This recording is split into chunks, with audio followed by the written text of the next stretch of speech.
It's been almost 2 years since red light cameras were used to cite drivers here in Kansas City, but they could soon be given the green light. Yeah, that's because of a recent Missouri Supreme Court ruling. And what's interesting is that ruling is against other ordinances in other parts of the state.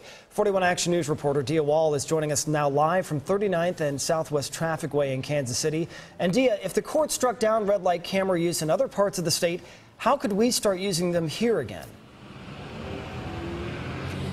Patrick, red light cameras were introduced in Kansas City in 2009, but in 2013, their use was suspended because of some confusion about enforcement. Well, that Missouri State Supreme Court ruling highlighting St. Louis and St. Peter's really outlines a few guidelines on how to best do that. So, Kansas City City Manager Troy Schulte says their legal staff is reviewing the ruling as we speak. Now, there were a few issues that were raised. One, you definitely need a photo of the person behind the wheel, not just their their license plate, in order to cite them with that ticket. And if you are prosecuted, you could lose points on your license. That kind of answers some of the criticism that red light tickets were strictly used as a money generating tool, and that was the only deterrent.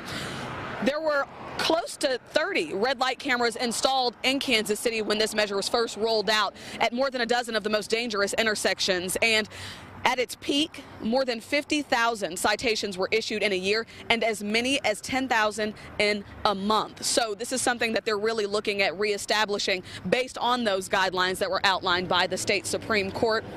And what's interesting to note here is that this is going to be something that definitely still needs to be reviewed and looked at. The city argues that it wasn't just about generating revenue, although they don't argue a lot of money was made from those red light tickets. They say that they have data that shows red light tickets, cameras actually made streets safer. They say those numbers decreased because drivers were following the law and not running as many red lights. Live in Kansas City, Dia Wall, 41 Action News.